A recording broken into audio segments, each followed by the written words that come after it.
안녕하세요. 저는 40대 직장인 여성입니다.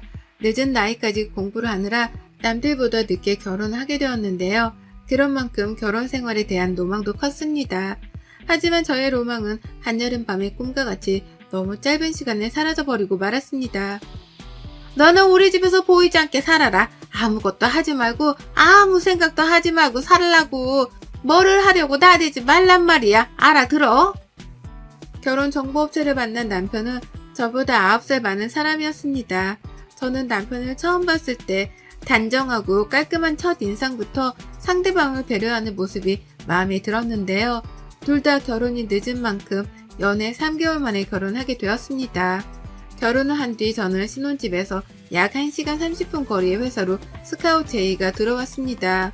제가 그동안 꼭 이직을 하고 싶던 회사였는데 정말 좋은 조건으로 옮길 수 있는 기회였습니다.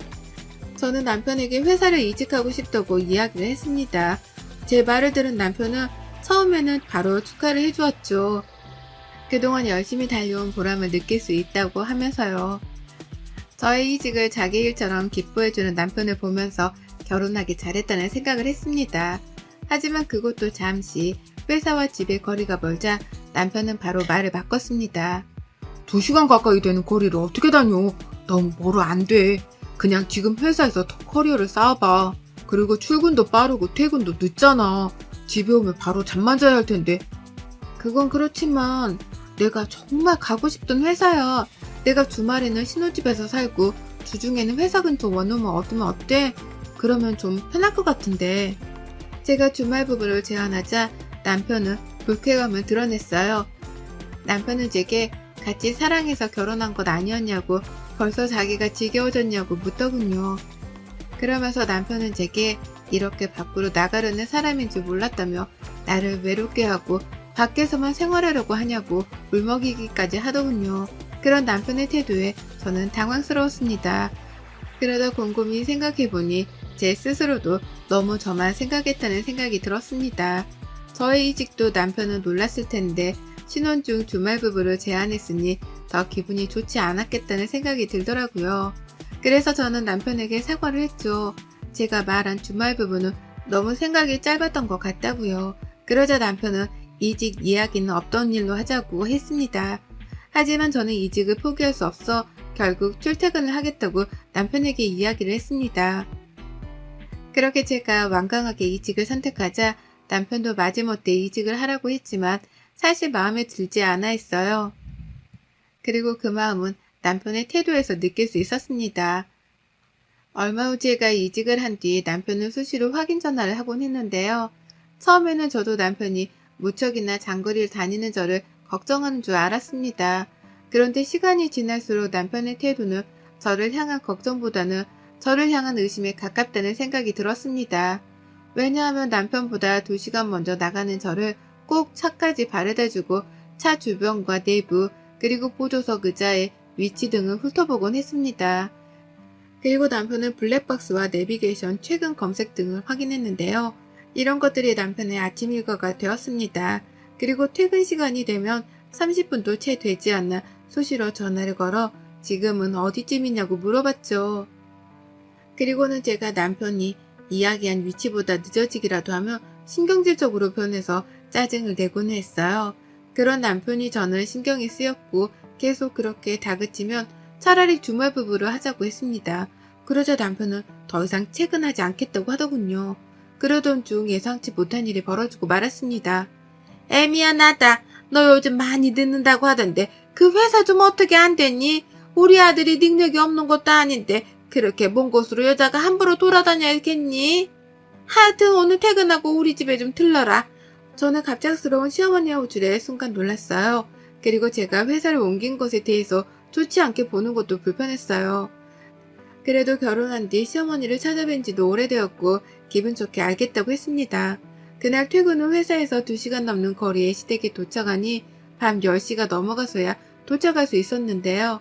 제가 시댁에 들어서자 남편과 시어머니가 화가 난 상태로 저를 맞이했어요. 저는 순간 분위기가 좋지 않다는 것을 감지했고 너무 늦은 시간에 도착한 것 때문이라고 생각했습니다. 그래서 저는 바로 시어머니께 늦어서 죄송하다고 말씀을 드렸습니다. 그러나 시어머니께 들은 이야기는 너무나 황당한 이야기였습니다. 내 팔자가 왜 이렇게 사나운지 모르겠다. 내가 만나는 며느리들이 하나같이 왜 이렇게 밖으로만 돌려고 하는지 원. 너는 남편이 그렇게 원하지도 않는데 기어이 직장을 옮겼다며? 그런 일을 시어머니랑 상의도 안 하고 혼자 독단적으로 잘났다고 결정을 하냐? 이 봐라. 이렇게 먼 데서 왔다 갔다 하니 함께 저녁도 못 먹잖니. 오늘 유난히 차가 막혔어요, 어머니. 평소에는 이 정도로 늦지는 않아요. 그런데요, 어머니. 만났던 며느리들이라니요? 무슨 말씀이세요? 어머니께서 저를 보자마자 쏟아낸 말들 중 유난히 신경 쓰였던 말은 어머니께서 만났다는 며느리들이었습니다. 왜냐하면 남편은 외동아들이었기 때문이에요. 그래서 저는 어머니가 다른 친구분들의 며느리 이야기를 하며 나랑 비교를 하나 싶기도 했죠. 하지만 그 말이 신경 쓰여 어머니께 묻자 몹시도 당황해 하더군요. 어머니께서 대답을 하려는 찰나에 남편은 제게 할 말이 있다면서 작은 방으로 가자고 했습니다. 그래서 저는 그렇게 결국 어머니께 이야기를 듣지 못했습니다. 남편과 작은 방에 간 저는 남편에게 물었습니다. 아니, 오늘 어떻게 된 거야? 어머니께서 왜 부르신 거고 아까 그 며느리들은 무슨 말이야? 그게 지금 중요해?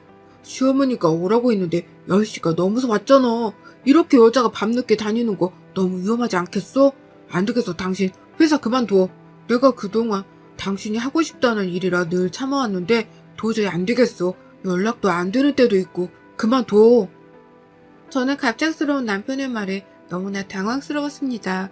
그렇게 저는 회사를 그만두라는 이야기를 왜 하느냐고 남편에게 물었죠. 그러자 남편은 평소에도 늦게 퇴근하고 출근하느라 얼굴도 못 보고 이게 무슨 부부냐고 하더군요. 그러면서 남편은 집에서 자기 내조나 했으면 좋겠다고 했습니다. 곧 아이도 낳을 거 아니냐고요. 그리고는 제게 곧 조금 일찍 정리한다고 생각하면 되지 않냐고 이야기를 하는데 저는 동의할 수 없었습니다. 그렇게 남편에게 바로 저는 그만둘 생각이 없다고 표현을 했죠. 그러자 남편이 큰 소리를 쳤습니다. 남편은 제게 사람이 이렇게 이기적일 수 있어? 앞으로 아이도 안 낳고 일만 쳐하다 뒤질 거야? 나랑 그럴 거면 뭐하러 결혼을 했어? 혼자 살지. 그럴 거면 지금이라도 혼자 살아. 라고 흥분을 했습니다. 저는 오히려 남편한테 그동안 수시로 확인 전화를 하고 어디인지 파악하려 하고 매번 자동차 검사를 하는 거 정말 싫었다고 솔직하게 말했습니다. 그러면서 저는 남편이 했던 그런 행동들이 정말 나를 걱정해서 하는 거 맞느냐고 물었죠. 그러자 남편은 밖에서 바람이 들어서 지금 이렇게 자기를 의심병 환자 취급을 한다고 너도 다른 여자들하고 다르지 않다고 소리를 쳤습니다. 저는 남편의 이런 모습에 가슴이 뛰었고 흥분한 남편은 주체를 하지 못하고 욕설을 퍼부었습니다. 그리고 남편의 욕설에 시어머니께서 들어오셨습니다. 애미야, 너는 왜 이렇게 어리석니? 다른 집 여자들은 남편이 벌어다 준 돈으로 살림만 하면 여한이 없다던데 너는 왜 이렇게 밖으로 돌아? 너 밖에 남자 있냐? 네가 밖에 누가 없기로 쏘니 이렇게 남편을 힘들게 하면서까지 밖으로 나가려는 이유를 모르겠다. 너 솔직하게 말해봐라. 우리는 다 이해해줄 수 있어. 이제부터 깨끗하게 살면 되잖아. 어머니, 무슨 말씀을 그렇게 하세요? 남자가 있냐니요. 그렇게 말씀하시면 안 되시죠. 저도 제가 하고 있는 일을 좋아해서 하는 건데 그리고 하루에 몇십 통씩 전화를 하고 차를 뒤지는 행동이 정상이라고 생각하세요? 이게 비정상이에요. 저는 시어머니의 의심이 정말 기가 막혔습니다. 그런데 남편의 말이 더 어이가 없더군요. 저한테 남편은 그래서 회사를 옮긴 거였어? 그래. 그래서 주말부부 이야기도 했던 거지? 남자 만나려고 다니는 거지? 라고 더욱 흥분을 하기 시작했습니다. 저는 정말 처음 보는 남편의 모습에 너무나 무서웠어요. 그런데 시어머니의 말을 듣고 저는 더욱 경황할 수밖에 없었습니다. 그러게 내가 뭘 했냐? 네 번째인 만큼 그냥 얌전한 여자로 구하라고 하지 않았어? 이렇게 밖으로 도는 여자는 안 된다고. 결국에는 딴 남자랑 희덕 될 수밖에 없다고. 세상 얌전하고 고고한 척 하더니 남자를 만나려고 회사를 다녀? 내가 알게 된 이상 절대 안 돼. 당장 회사 그만둬. 남자라면 눈이 뒤집히는 족속들은 집에서만 있어야 돼. 그래도 창밖으로 남자를 보고 있다고. 당신도 결국 그런 여자야? 시어머니의 네 번째라는 말에 저는 다시 물었습니다. 저는 남편과 시어머니에게 네 번째라는 것이 무슨 의미인지 물었죠. 그러자 시어머니는 남편이 저와 한 결혼이 네 번째 결혼이라고 했습니다. 저는 너무 놀라서 남편을 바라보았죠. 그러자 남편은 제게 그동안 만났던 전 와이프들이랑은 다를 줄 알고 선택했는데 너도 결국 그런 여자들이었던 거야? 라고 하더군요. 저는 그 말에 너무 어이가 없었습니다. 그래서 저는 네 번째 결혼이라는 말을 한 적이 없지 않냐고 따져 물었습니다. 그러자 시어머니께서는 너무나 당당하게 말하시더군요. 손을 바들바들 떨고 있는 제게 시어머니께서는 우리 아들 호적상으로는 초혼이다. 그동안 여자들하고 결혼식은 올렸고 호적 신고는 안 했다. 얼마 살지도 않았고. 너도 그동안 남자 만났을 거 아니야. 연애한 거나 결혼식만 올린 거나 매 한 가지 아니냐? 그걸 가지고 뭘 그리 유난을 떠냐? 라고 말을 했어요. 그 말이 끝나자마자 남편은 제게 그동안 까지고 되바라진 여자를 만나 고생을 이만저만 한 게 아닌데 마지막이다 생각하고 선택한 여자가 저였다고 이야기했습니다. 남편의 말을 듣는데 저는 정말 배신감이 들고 소름이 끼쳤습니다. 어떻게 그러면 거짓말을 할 수가 있어? 내가 네 번째 부인이라니. 그런데 어떻게 그 말을 안 하고 나랑 결혼을 할 수가 있어? 말이 돼? 이거 사기야, 사기. 어머님이랑 당신이 나를 속인 거라고. 그러면서 지금 나를 의심해? 사기라니. 그렇게 따지면 네 몸은 뭐 깨끗해? 나 3번 다 1년도 안 채우고 헤어졌어. 그것도 다 너처럼 밖으로 돈 여자들이라서 내가 증거 찾아 디미니까 찍소리도 못하더라.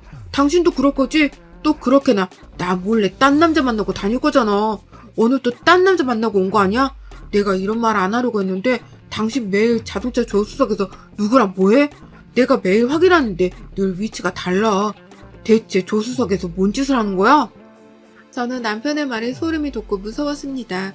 그동안 매일같이 자동차를 안전하고 괜찮은지 문제가 없는지 본다고 했던 행동들이 모두 저를 의심해서 했던 행동들이었다는 것을 안 순간 시댁을 뛰쳐나왔습니다.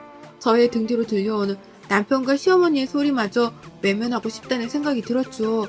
그렇게 시댁을 나온 뒤 저는 친정집으로 갔습니다. 그런데 남편은 수시로 제게 전화와 문자를 하며 집으로 들어오라고 했습니다. 남편은 제게 하루는 용서를 빌고 하루는 화를 내기도 하고 하루는 죽어버리고 싶다고 협박을 하기도 했지요. 그런 남편을 보면서 이대로 다시 결혼 생활을 유지하는 것은 어렵다는 생각에 남편을 친정으로 불렀습니다. 그때 이미 저희 부모님께서도 남편이 네 번째 결혼이었다는 사실을 알고 충격을 먹은 상태였기 때문에 남편을 마주보고 대화를 하고 싶어 하셨습니다. 자네 어떻게 그런 것을 숨길 수 있나? 세상에 우리 가족 모두 깜쪽같이 속은 거잖아. 장인어른 죄송합니다. 사실은 와이프를 너무 사랑해서 그래서 그랬습니다. 처음 만났을 때 모두 다 말하고 시작하려고 했는데 제가 네 번째라고 하면 저를 안 만날 것 같다는 생각에 그만 숨기게 되었어요. 하지만 반드시 말하려고 했습니다. 그날도 저희 어머니랑 다 밝히려고 저희 본가에서 만났던 겁니다. 장인어른 한 번만 이해해 주십시오. 남편을 울먹이며 자신이 속인 거에 대해 사과를 했습니다. 하지만 저는 시댁에서 봤던 남편의 모습이 잊히지 않았습니다. 그래서 남편에게 저는 당분간 친정에서 생활하겠다고 이야기를 했습니다.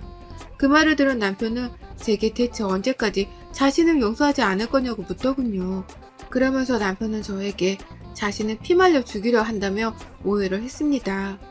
그런 남편의 모습에 친정 부모님도 당황해 하셨고 결국 친정 엄마가 남편에게 일주일만 저를 데리고 있으면서 마음을 달래주겠다고 했습니다. 그러자 남편은 마지못해 알겠다고 했어요. 모든 이야기가 끝나고 남편과 저는 둘이 대화를 하기로 했습니다. 남편은 저에게 그 남자랑 잘 정리한 거 맞지? 라고 물었습니다. 그 말에 저는 너무 기가 차서 남자를 만난 적도 없다고 단호하게 말했죠. 제 모습에 남편은 지그시 웃으면서 마지막으로 한 번 더 떠본 거야. 당신은 밖으로 도는 여자가 아니잖아.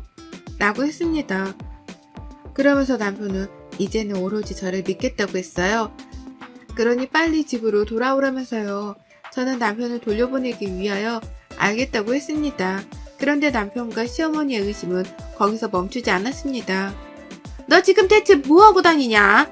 너 오늘 회사도 출근 안 했다며? 대체 어디냐? 어디냐고! 어머니 저 지금 병원에 와 있어요. 감기 몸살이 심해서요. 그런데 저희 회사에 오셨어요? 시어머니는 제가 병원에 있다는데도 믿지 못하고 시어미와 남편 몰래 누구를 만나고 다니냐고 소리를 질렀습니다. 그러고는 제게 영상통화를 요구했습니다. 저는 병원에서 수육을 맞는 중에 시어머니와 영상통화를 했고 병원에 있는 제 모습을 본 시어머니께선 집구석에도 안 기어들어오고 밖에서 싸돌아다니니까 그렇게 아픈 거다. 아무 데서나 아무 사람한테나 몸을 비비려고 하니까 몸살이 오지 않겠냐. 내가 무슨 죄를 지어서 네 번째도 이렇게 예쁜 며느리를 두게 됐나 모르겠다. 오늘 집으로 좀 들어와라. 라고 말하시고 끊었습니다. 저는 시어머니의 통화에 기가 막힐 따름이었죠. 그런데 남편이 바로 전화가 왔어요. 남편은 제게 자신은 병원에 가 있는 줄 알고 있었는데 시어머니가 못 믿었다고 이야기를 하더군요. 그러면서 남편은 제 위치를 추적하는 어플을 사용하고 있다는 이야기를 했습니다. 저도 모르는 채 위치를 매일 확인하고 있었다는 남편의 말에 할 말을 잃었어요. 그런데 남편은 저한테 밤새워 뭐하느라 감기 몸살이 걸렸냐고 묻더군요. 그러면서 남편은 이제 기다려줄 때까지 기다려줬다고. 당신도 다른 여자들처럼 싸구려처럼 굴 거냐? 고 화를 내더군요. 저는 그런 남편에게 그만 좀 하라고 했습니다. 저는 숨이 막혀서 남편만 보면 숨이 안 쉬어진다고 했어요. 그러자 남편은 제게 집구석에서 내가 벌어다주는 돈으로 TV나 보고 있으면 좀 좋아? 왜 자꾸 밖으로 나가서 딴 놈을 만나려고 그래? 라고 소리를 질렀습니다. 저는 도저히 참을 수가 없었고 남편에게 시댁에서 이야기를 하자고 했습니다. 그날 저녁 저는 친정아버지와 함께 시댁으로 향했습니다. 저와 친정아버지를 본 남편과 시어머니는 친정아버지에게 막말을 쏟아내기 시작했어요.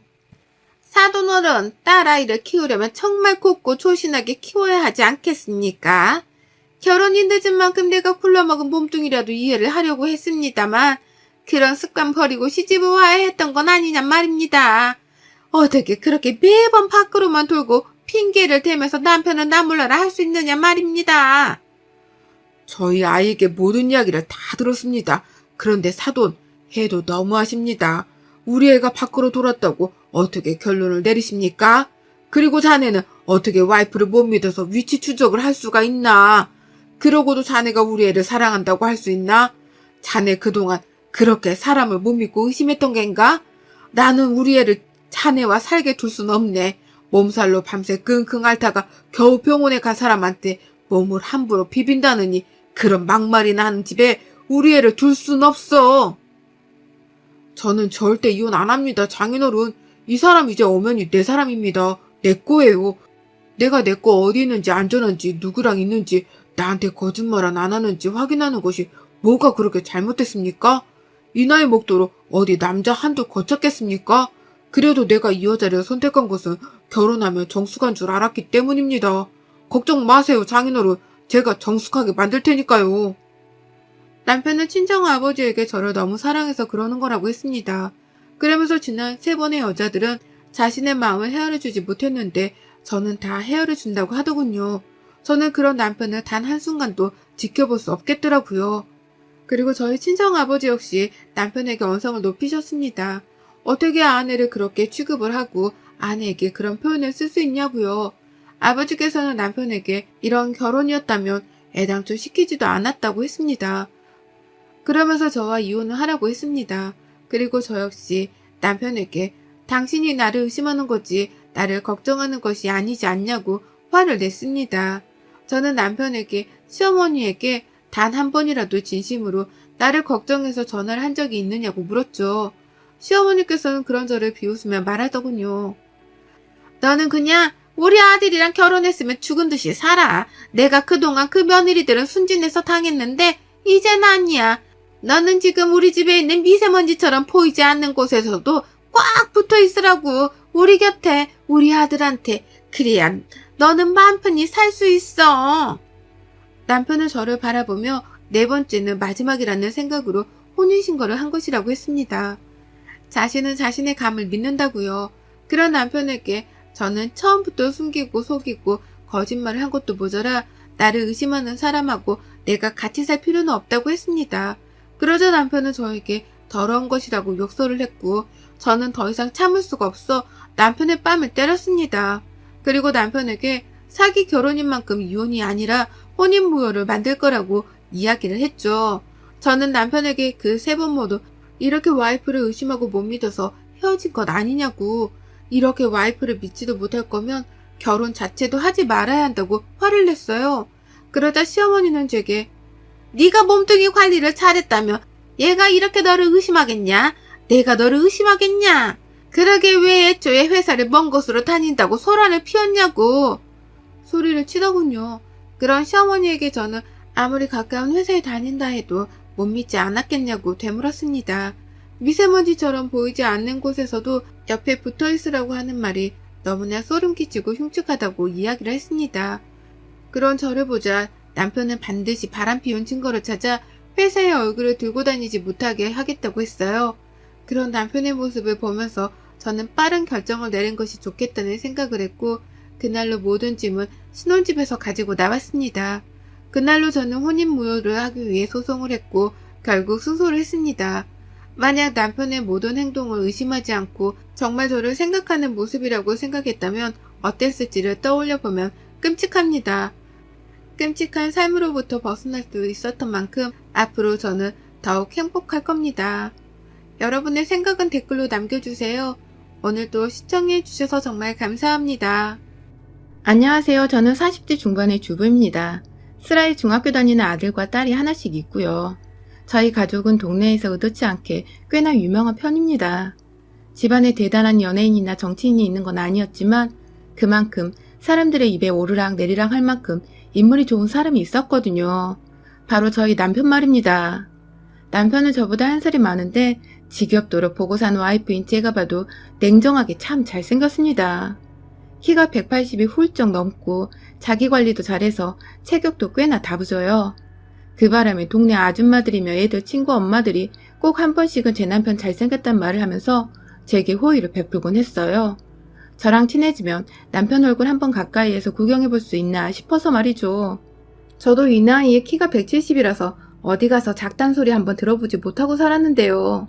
부부가 둘이서 키가 멀대같이 크다 보니 동네 슈퍼만 가도 사람들은 그냥 무심코 쳐다봤고, 부모를 쏙 빼닮은 저희 아이들도 또래에 비해서 키가 월등하게 커버리는 바람에 다 같이 집 밖을 나가기만 하면 동네 주민들은 동물원 기린 보듯이 봤어요. 내심 저희는 그런 시선이 부담스럽다가도 어깨가 으쓱거리며 흐뭇했고요. 사실 사람들이 남편을 보는 건 하나도 상관없었습니다. 제 눈엔 사람들이 우리 아이들 키 크고 예쁘고 잘생겼다 소리 해주는 게 100배는 더 좋았거든요. 그래서 늘 아들과 딸 손을 양손에 하나씩 잡고는 걸어다니곤 했어요. 특히 딸아이는 어릴 적부터 지금까지 여러 번 길거리에서 아역배우로 캐스팅이 될 만큼 외모가 특출난 애입니다. 큰딸은 아빠를 닮는다더니 아주 지 아빠처럼 인물이 훤하게 태어난 것이죠. 그렇다 보니 남편도 딸이 자기를 닮은 것이 좋은지 늘 밖에서 딸아이를 옆에 꼭 끼고 다니려고 했어요. 제가 아들, 딸 손을 양손으로 잡고 있으면 남편은 쪼르르 딸아이 옆으로 달려가서는 손을 꽉 잡았어요. 그 바람에 내 가족이 일렬로 독수리 사형제 마냥 길거리를 걸어다니다가 좁은 골목길에서는 민폐짓도 여러 번 했던 것 같습니다. 참 모든 게 이상적이었던 가족이었습니다. 보면 볼수록 예뻐 죽겠는 아이들이랑 그런 우리 애들한테 애정을 쏟을 줄도 알고 가정적인 남편 덕분에 제가 살림하면 마음고생 할 일이 적었어요. 저희 남편은 저랑 대학 때 소개팅으로 만나게 된 사람이었습니다. 서로 다른 대학에 다니면서 소개팅으로 처음 봤는데 그날 서로가 서로를 데이트 상대로 지목하게 되면서 필이 팍 꽂혀 사귀게 되었죠. 둘 다 그 무리 안에서 가장 키가 큰 남녀이기도 했고 대화의 코드가 잘 맞아서 첫 대화부터 저희는 서로에게 무지하게 큰 호감을 느꼈었는데요. 그날 에피소드가 하나 있었다면 남편과 둘이서 하도 대화를 나눴다 보니 같이 소개팅에 나왔던 저희 동기 여자애들은 제가 상여우 중에 상여우였다며 다른 동기들에게 그날 소개팅에서 본인들이 남편한테 차인 것을 어음한 저에게 화풀이를 하는 바람에 제가 잠시 곤욕을 겪은 일도 있었죠. 하필 친구들도 모두 데이트 상대로 저희 남편을 지목했었거든요.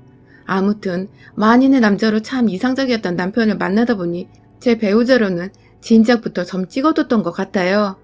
웬만하면 갈등이 생겨도 극적으로 헤어지거나 심하게 다투기보다 대화를 나누고 보다 이해를 해보려고 하면서 우리가 어떻게 하면 보다 오래도록 연애를 하고 결혼까지 무사히 질림없이 갈 수 있을까 하는 걱정은 늘 달고 살았죠. 그건 상대였던 남편도 마찬가지였다고 해요.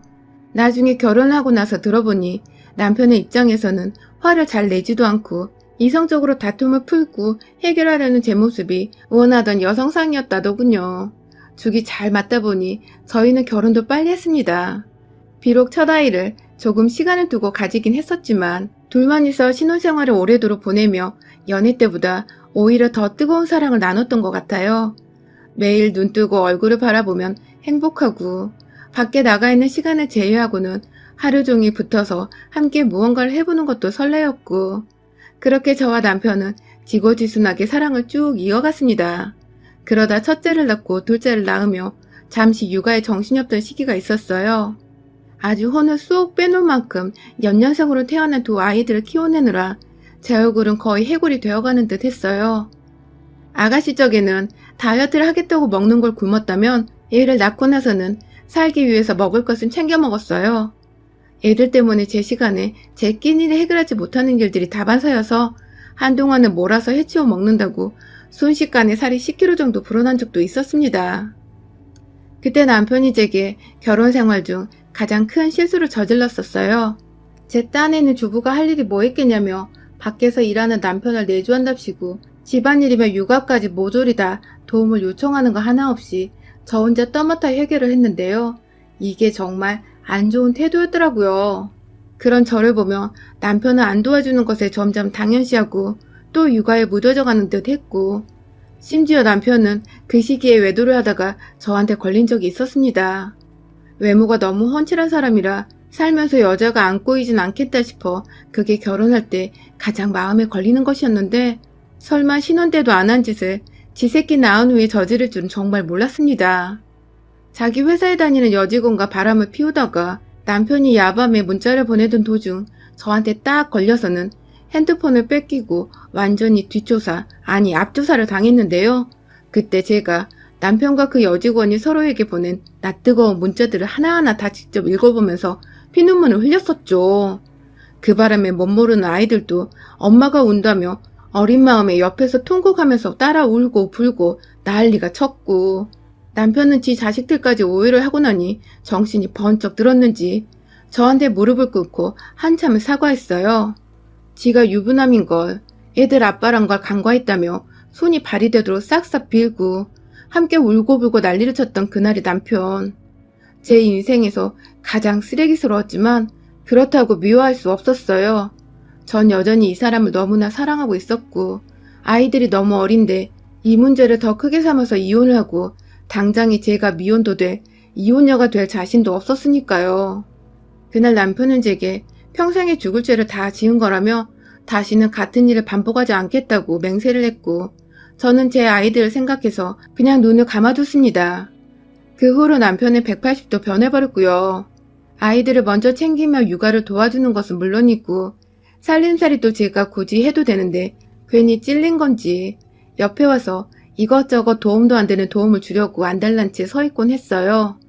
그게 점점 습관이 되었는데 천만다행히도 남편은 아이들이 쭉 자라는 동안 한결같이 저를 잘 챙겨주었고 전 속으로 그날의 일을 오히려 감사하게 되었죠. 그때 남편도 저와 아이들을 향한 자신의 진정한 마음과 사랑을 깨달았을 것이고 그 덕에 오늘날 우리 가족의 평화와 행복이 있는 것이라고 생각했습니다. 적어도 작년까지는 말입니다. 저희가 올 초 살던 지역을 떠나 아주 다른 동네로 이사를 왔어요. 지난 동네에서는 비교적 허름한 오래된 아파트 단지에 살았다면 이번에는 돈 좀 들여 브랜드의 새 아파트 단지로 이사를 오게 되었죠. 남편이 잘난 외모와는 달리 돈을 그닥 많이 벌어오는 편이 아닌 평범한 직장이었던지라 외벌이하는 저희 가정의 수준으로는 평생 벌고 저축해도 사지 못할 곳이었는데 저희 어머님 그리고 아버님이 돌아가시면서 유산으로 남겨주신 돈을 더해 집을 새로 장만하게 된 것이었어요. 그러다 보니 참 만감이 교차했습니다. 보고 싶은 어른들은 돌아가셨는데 그러고 나서야 제대로 초대 한번 해드리고 싶은 집으로 이사를 와버렸으니까요. 함께 새 집에서 밥을 먹거나 대화를 나누지 못하게 되었다는 것이 너무 가슴이 아프고 목이 메어왔지만 남편도 마찬가지일 텐데 티 한 번을 내지 않길래 저도 오히려 씩씩하게 웃는 모습만 보이며 새 집에서의 우리의 일상을 응원했습니다. 새 아파트에 들어와서 보니 예전에 살던 오래된 아파트에 살 때와는 정말 다르더군요. 입구에 아예 쳐져 있는 경비원 담장부터 시작해서 들어오고 나니 여기저기 독서실도 있고 헬스장도 있고 문화센터 공간도 자리 잡고 있는 게 그냥 아파트 구경만 하고 다녀도 근사한 도심거리 하나 걸어본 것처럼 재밌고 볼거리가 다양했어요. 아이들도 공짜로 독서실이 생겼다며 좋아라 했고 남편이나 저도 멀리 갈 필요 없이 아파트 헬스장을 사용하면 되겠구나 싶어서 편리함은 진짜 최고라며 새집에 대한 칭찬을 늘어놨죠. 그렇게 저희는 새집에서의 생활에 조금씩 적응을 해갔고 남편은 단지 내에 있는 헬스장으로 퇴근을 하면 늘 출근 도장을 찍으러 가곤 했습니다. 애초부터 남편은 회사 끝마치고 집에 오면 애를 좀 봐줬다가 헬스장에 가서 체력 단련을 하면서 늘 몸에 근육이 잡히도록 관리를 해오던 사람이었어요.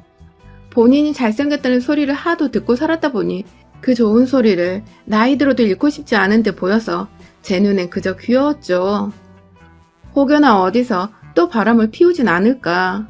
젊은 날의 그 일이 아직 마음 깊숙이 상처로 남아있어 가끔 불안해하고 의심하는 눈초리로 남편을 들여다보곤 했지만 이 사람은 그날 이후 완전히 새 사람으로 태어난 것 마냥 절대로 불륜 따위에 관심도 두지 않은 채 온전히 아이와 일 그리고 운동에 몰두하면서 살았습니다.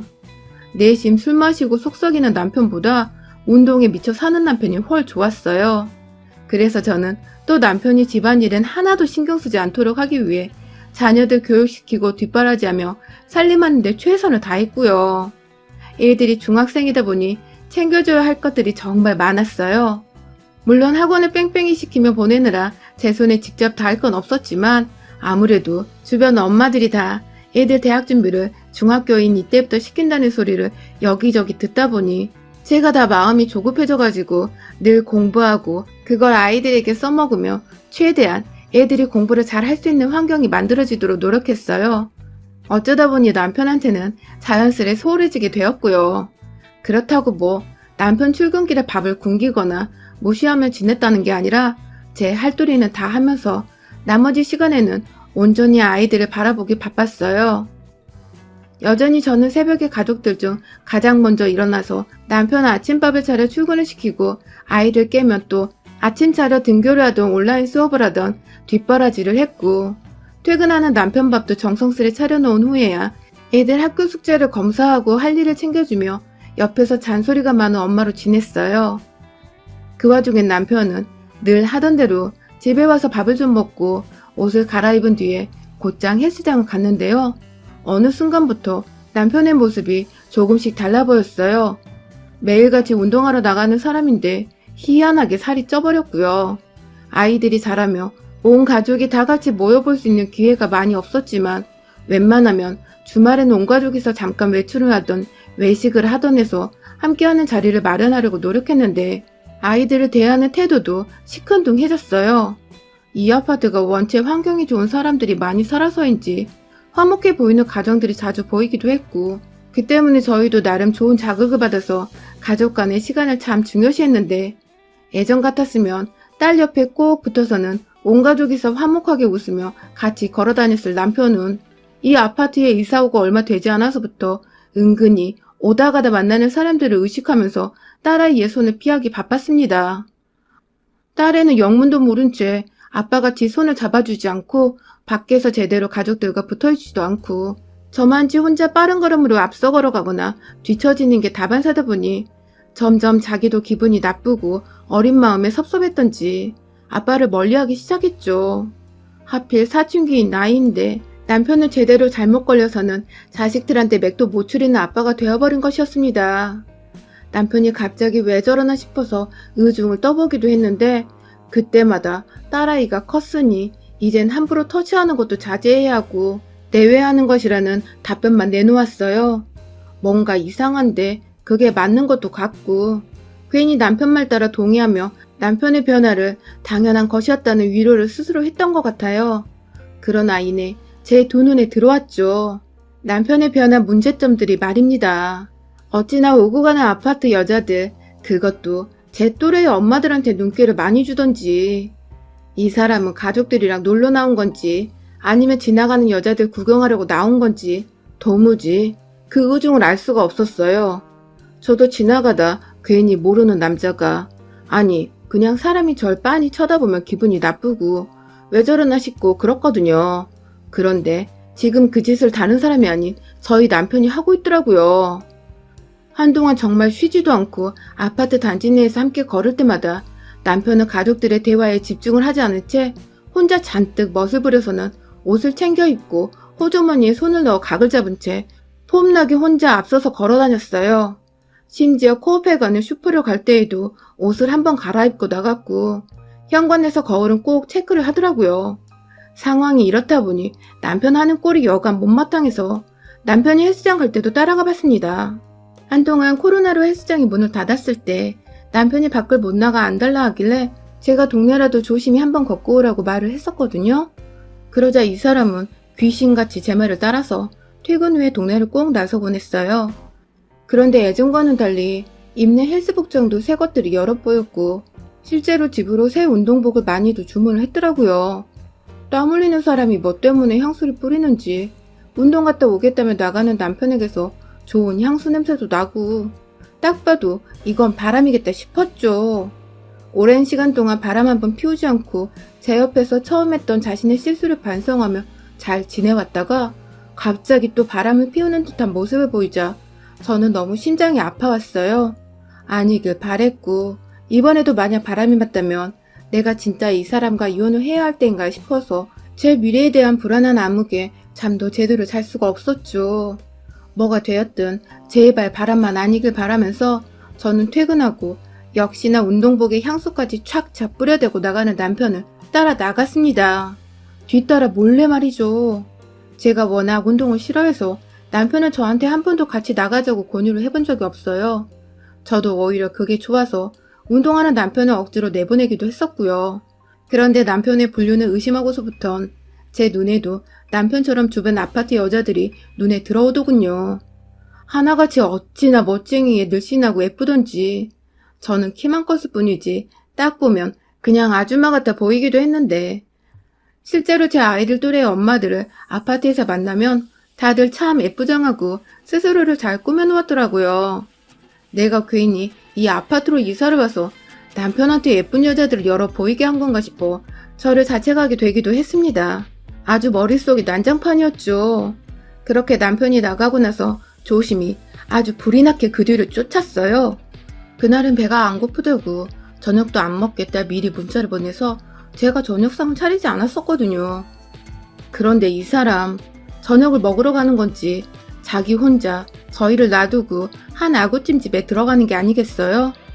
아파트 단지에서도 한 30분 정도 떨어진 동네의 골목에 위치한 가게로 말입니다. 전 처음에 이 사람이 단지 내 헬스장을 놔두고 전에 살던 동네에서 다니던 헬스장으로 가는 줄 알았어요. 집에서 너무 멀었기 때문입니다. 도대체 어딜 가는가 했더니 당당히 아구찜집으로 들어가더니 어딘가로 손을 흔들며 자리에 착석한 남편. 그 앞엔 웬 여자가 제 또래로 보이는 우아하게 생긴 여자 한 명이 환하게 웃으며 남편을 바라보고 있었어요. 두 사람은 뭐가 그리 신나는지 함께 고민도 없이 아구찜을 주문하고는 서로의 턱을 손으로 개고는 얼굴을 바라보고 있더군요. 이런 미친. 이건 누가 봐도 불륜이잖아요. 막 속에서 천불이 나는 게 재고 말 것도 없이 행동으로 본때를 보여주자며 식당 안으로 확 들어가려는데 그때 뒤에서 누군가 절 제치고 먼저 가게로 들어가서는 손에 쥐고 있던 빗자루 하나를 들어올리곤 야 이 새끼들아! 하며 뛰쳐 들어갔어요. 저희 남편이 있는 그 테이블로 말입니다. 코로나로 손님들이 별로 없긴 했었지만 순간 난장판이 된 가게 안에서 남편은 그 남자를 보고 순식간에 일어나서는 이리저리 남자를 피해 다니다가 결국 남의 테이블 음식들을 떨구며 아주 개판으로 만들어버리고 말았어요. 그리고 저는 그제서야 눈치를 챘습니다. 저 남자가 남편의 맞은편에 앉아있던 그 여자의 남편이란 것을요. 밖에 길가에 떨어진 단풍 치운다고 가게 사장님이 놔둔 빗자루를 들고 와서는 남편을 한 대만 더 때리겠다며 말리고 있는 주변 사람들한테 간곡히 예언하던 그 남자는 입 밖으로 제 남편을 향해 자기 와이프와 놀아나고 있는 불륜남이라고 가게 안에 사람들에게 막 떠벌렸고 이내 가게 안에서 소주 몇 잔을 이미 들이키고 있던 일부 할아버지들과 기타 남녀 손님들이 웅성대며 쌍욕을 퍼붓기 시작했어요. 심지어 가게 사장님은 이 남자를 계속 말리고 있어야 하나, 아님 놓아줘서 화풀이 하도록 해줘야 하나, 그걸 고민하고 있더라고요. 그러다 남편이 입구에서 입 벌리고 충격의 도가니에 빠져있는 저를 발견하고야 말았습니다. 그러자 남편은 도망가던 것도 멈춘 채 그 자리에 망부석처럼 서버렸고, 급기야 뒤에서 달려든 불륜녀의 남편에게서 뒤지게 얻어맞았네요. 차마 제가 있어서 변명을 할 수 없었는지 남편은 그저 고개를 숙이며 미안하다고 상대 남자에게 그리고 제게 사과를 했고요. 아구 찜집 안에 모두가 저의 존재까지 명확하게 알게 된 순간 저도 뭐라도 해야겠더라고요. 알고 보니 이 불륜녀도 저희 아파트에 살고 맨날 운동 간다는 거 남편이 와이프를 의심해서 따라왔다가 불륜 현장을 들킨 것 같은데, 저 남편도 저리 발악을 하는데 저도 뭐라도 안 하면 그건 등신이겠더라고요. 그래서 속에 담은 화를 그대로 확 올려서는 그냥 눈앞에 있는 테이블에서 아구찜 그릇을 들어다가 남편을 지나 그 상간녀 얼굴에 아구를 확 쳐부었죠. 아주 매운맛 단단히 맛보게 해줬습니다. 악소리 지르며 난리가 난 상간녀는 애처롭게도 지 남편이나 제 남편이나 모두 도우러 가질 않아서 저 혼자 테이블에 있던 물병을 엎지르며 얼굴을 씻어내기 바빴고, 저는 그런 상간녀를 등지고 밖으로 나오며 상간녀 남편으로부터 빗자루를 뺏어다 남편의 대갈통을 확 쓸어줬네요. 단풍 대신 말입니다. 그날 밤 남편은 한참이 지난 후에야 온 얼굴에 멍이 들어서는 집에 들어왔어요. 애들 볼까봐 애들 자는 시간에 몰래 들어왔더라고요. 밤새도록 침대 아래서 잘못했다고 무릎 꿇고 싹싹 비는데 왜인지 애들 낳고 처음 남편이 바람피고 나서 저한테 딱 걸렸을 때 그때의 모습과 오버랩이 되더군요. 이 인간을 어찌해야 하나. 내가 진짜 이혼하고 직장도 없는데 혼자 나가 살며 애들을 다 키워낼 수는 있을까 싶어 정말 머릿속이 깜깜한데 작정을 했죠. 돈만 뜯어먹는 와이프로 옆에 남아주기로 말이죠. 다음날 아침부터 지금까지 저는 남편이 출근을 하던 퇴근을 하던 밥상 한 번을 차려준 적이 없습니다. 완전히 돈 벌어오면 그 돈 다 우리 애들 좋은 교육 받고 필요한 거 사는데, 그리고 저 먹고 싶은 거 정도는 마음껏 사먹는 데 쓰지. 뭐 하나 남편 입에 손에 들어가는 건 하나도 사질 않고 있어요. 마침 돈 관리도 제가 하는 중이라 그런지 남편은 차마 용돈 달란 소리도 못하고 붕어 마냥 눈만 껌뻑껌뻑하며 제 눈치를 여지껏 보고 있는데, 그걸 보는 게 전 더 속이 시원하고 꼬시더라고요. 운동하러 간다는 소리도 못하고 이미 애들한테는 찍혀서 말 한번 제대로 걸 수도 없고 집안에서 완전히 투명인간 취급받으며 살아가는데 아주 그냥 꼴이 불쌍하다 못해 딱한데, 그 모습을 보니 제 얼굴엔 미소가 절로 띄고 우리 가족이 어쩌다 이렇게 되었나 싶더군요. 애들 대학을 갈 때만이라도 이 사람 옆에 꼭 붙어서는 거머리처럼 벌어오는 돈을 저와 아이들을 위해 완전히 다 쓸랍니다. 벌써부터 살림살이가 반으로 줄어든 것 같아 뭔가 마음이 편한데, 하는 거 봐서 이 생활이 너무 편하고 즐거우면 언제든 결혼을 연장하려고요. 잘생긴 남편의 얼굴값을 할 거라더니 제 인생에 찾아온 두 번의 위기, 한 번은 그냥 넘겼다만 두 번의 실수는 용납 못하죠. 온 정신이 피말리게 해서 아주 그냥 혼을 쏙 빼버려 놓을 겁니다. 여러분의 생각은 댓글로 남겨주세요. 오늘도 시청해주셔서 정말 감사합니다.